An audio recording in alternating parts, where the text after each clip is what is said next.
yakni tidak ada mana-mana parti ataupun gagasan parti yang memperolehi secara bersesama 112 kerusi ke atas.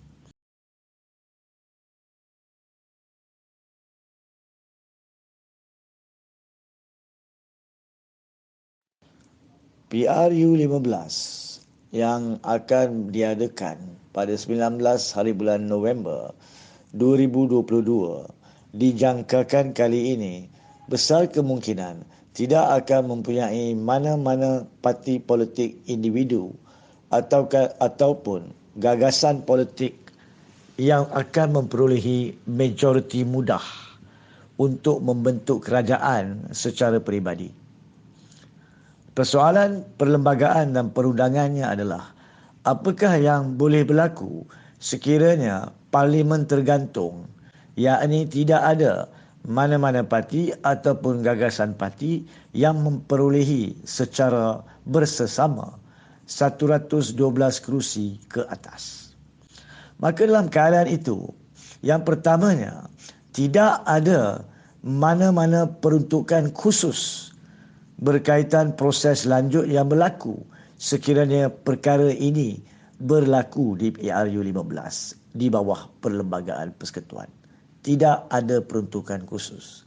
Tetapi satu-satunya proses yang wajar dan wajib dilakukan selepas mana-mana pilihan raya adalah seperti yang dinyatakan di dalam perkara 43 Fasal 2, iaitu ke bawah duli yang di-Pertuan Agong akan melantik seorang ahli Dewan Rakyat yang pada khemah baginda tuanku mempunyai sokongan majoriti ahli parlimen.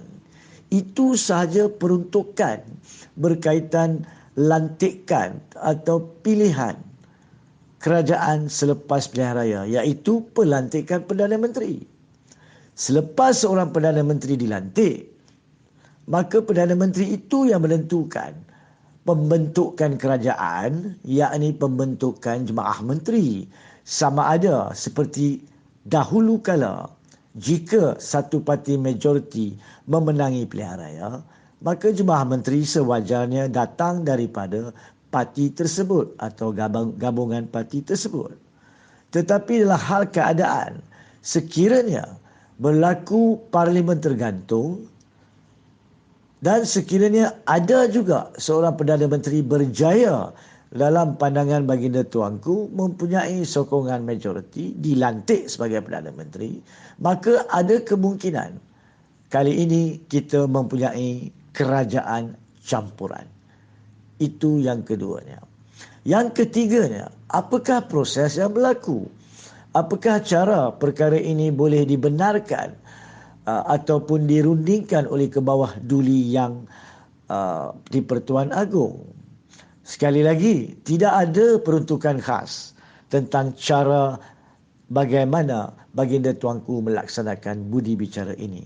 Tetapi seperti mana yang baginda tuanku telah dengan jayanya melakukan pada tempoh 24 hinggalah 28 Februari 2020 dalam proses pelantikan Tan Sri Muhyiddin Yassin sebagai Perdana Menteri, dan kemudiannya antara 16 Ogos 2021 sehingga 18 Ogos 2021 dalam proses pelantikan Datuk Seri Ismail Sabri Yaakob sebagai Perdana Menteri pada ketika itu, saya yakin dan percaya bahawa ke bawah duli yang di-Pertuan Agong akan melaksanakan semangat dan falsafah perlembagaan itu, iaitu dua cara. Sama ada baginda tuanku boleh memanggil mana-mana parti yang tidak mempunyai majoriti mudah tetapi kerusi yang terbanyak, beliau baginda tuanku boleh memanggil ketua parti tersebut untuk memberi peluang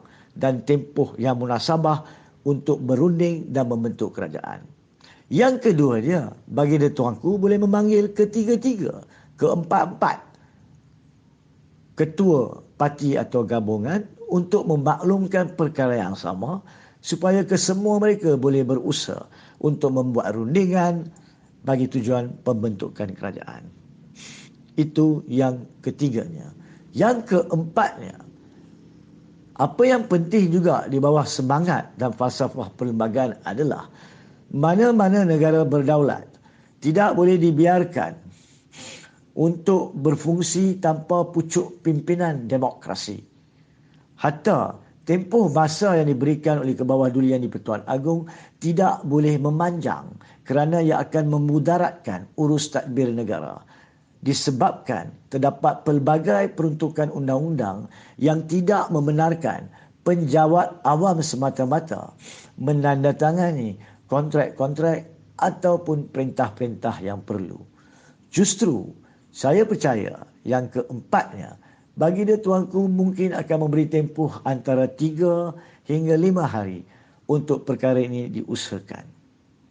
Seandainya ketua-ketua parti kembali dan mengatakan kepada baginda tuanku bahawa kami masih berusaha, mungkin baginda tuanku boleh menambah satu tempoh, tapi saya percaya tidak lebih daripada tempoh 2 minggu daripada keputusan pilihan raya.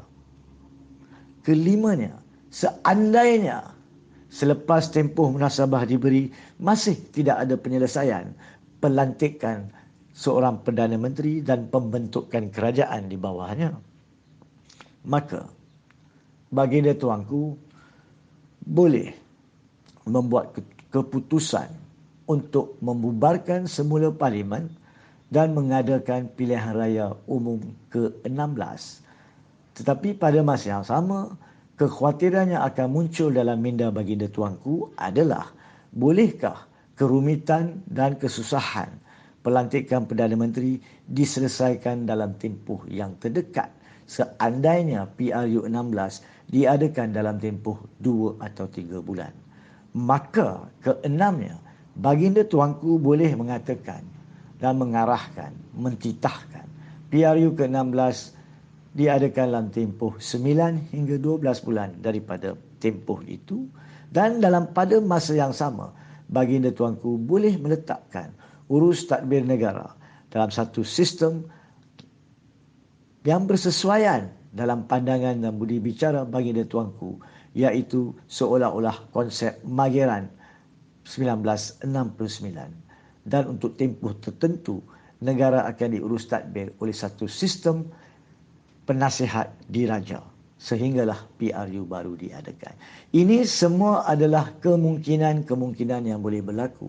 Walau apa sekalipun, saya yakin dan percaya Kebawah Duli Yang di-Pertuan Agong sebagai cabang penyelia perlembagaan akan melaksanakan tanggungjawab sebaik yang mungkin jika kita memperolehi parlimen tergantung.